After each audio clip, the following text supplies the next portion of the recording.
so it's ready to open up. Then again with my elbows, my whole body in very tight, my hands will wrap around the side and I'll use my thumbs to press down and open up the center. And I'm going to start pressing down, and as soon as I start to feel it like dry and kind of pull on my thumbs, then I'll get water. And this is the only time you ever really want to leave a puddle there. You can slow down to about 80% speed. Okay, and then I'm going to keep going down, and this puddle of water that I put in, that will kind of like coat the walls as I push down, so then I don't have that issue of friction. So I went down a little farther, and I'm going to go down a little farther, and notice my thumbs as I went down. My hands again were around the outside, my elbows are in tight, my thumbs kind of have to turn and go like that. So, okay. Don't go all the way through, obviously. You want to have a base. And if you're not sure if you've gone far enough, soak up the water with your sponge, stop your wheel, use your needle tool, poke through the bottom of the clay till it hits the wheel head, and then set your index finger right up against the edge of the clay, and then hold it there and pull it out. Oops, I made that a little thin. That's okay. So don't go any thinner than, I would say, 3/8 of an inch for the bottom, okay? Then I'm going to use my fingers, my left hand fingers. So now I'm kind of switching position. My right hand is going to be on the outside, wrapped around the clay like this. My left hand fingers inside with my palm like draped over my right hand. Okay, so like this. Kind of like I'm making a butterfly. I'm doing like Napoleon Dynamite butterfly, right?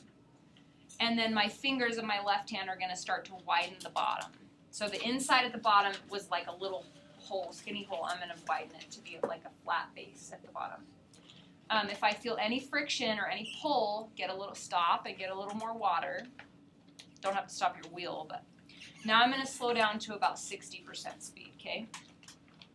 50 to 60% speed. Okay, so widen the bottom. Make sure you wrote that down. The base, widen the base.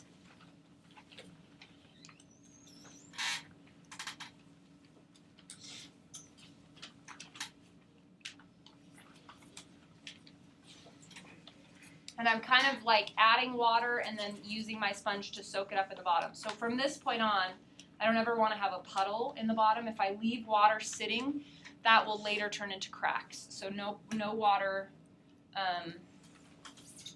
collecting at the bottom. So every time I drip water on to moisten it, I soak up the bottom with my sponge to get it back out. Okay, once my base is widened on the inside, now I'm going to start to bring the walls up. The walls are very thick right now. They're like that thick. So I need to get them to no thicker than what? Do you remember? 3/8 of an inch. No thicker than 3/8 of an inch. So that's a little less than a 1/2 inch. So now for my pulls, everything I do, because I'm right-handed, is going to be in this. If this were a clock, it's going to be between 3 o'clock and 6 o'clock. Okay, it's all going to be right here. I don't want to do anything up here. I have less control up here. I don't want to do anything over on this side because the clay is turning into my fingertips, and what can my fingertips do to the clay? Push it in. I could, smash it or like get caught in the clay. So you want the clay coming into the palms of your hands, leaving out through your fingertips. So the way it's spinning, again, if you're left-handed, it would all be opposite.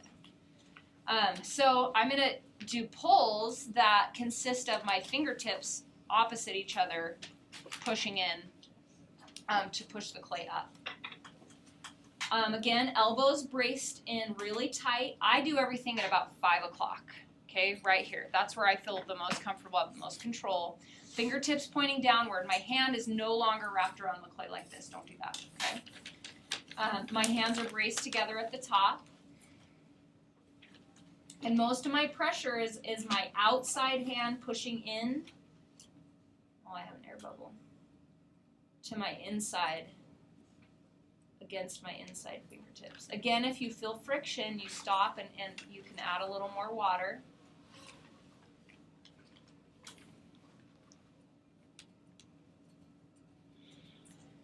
Okay, so adding water, I use my sponge to do that. If I get a puddle, I soak it up. If I started to widen this more than I want, then I'm going to use my hands around the outside, and this is called collaring. Collaring. You might want to write. Collaring. Like a shirt collar, but in the verb form. Collaring. So that's basically just squeezing in, wrapping your hands around and squeezing it, and that will bring that back in a little narrower. Okay, and then I'm going to go back down to the bottom. Most of my pressure on that outside hand, remember, pushing in toward the inside, so my fingertips are opposite each other. My fingertips are pointing down.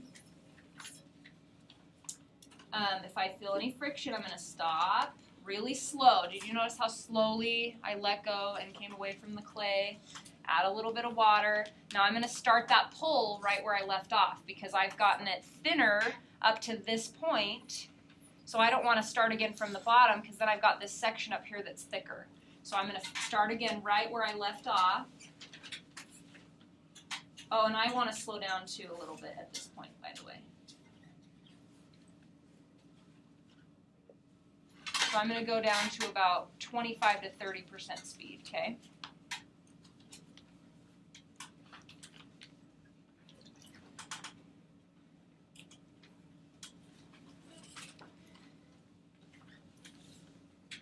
And then I'm going to collar again to kind of straighten that out. Make sure I don't go too wide. And I'm kind of leaving my very rim a little bit thicker just because it needs a little more strength to it. Okay, I'm going to push in a lot more on the outside, get more of that clay pushed into the walls. And this is something really important to note. My hands moving upward go really slow, really, really, really slow. Almost like, I don't know, super slow motion. Almost like I'm not moving. But you want to make sure your hands are moving up no faster than the wheel is spinning, or else it's going to get uneven.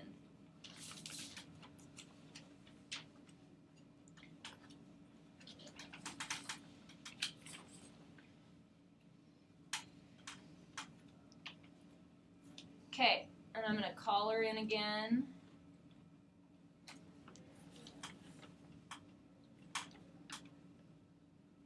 Got it a little thin right there, didn't I?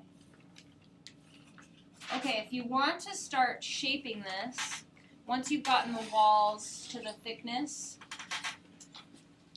I can use one of my ribs or kidneys that's got a curve, and I hold that at about 3 o'clock on the inside and push out, and that will give a curve. And I push out, but I just kind of hold it there, and I let the wheel do the work. So the wheel spins and then gradually follows that shape of the tool that I'm holding on the inside. So I could use this one if I wanted to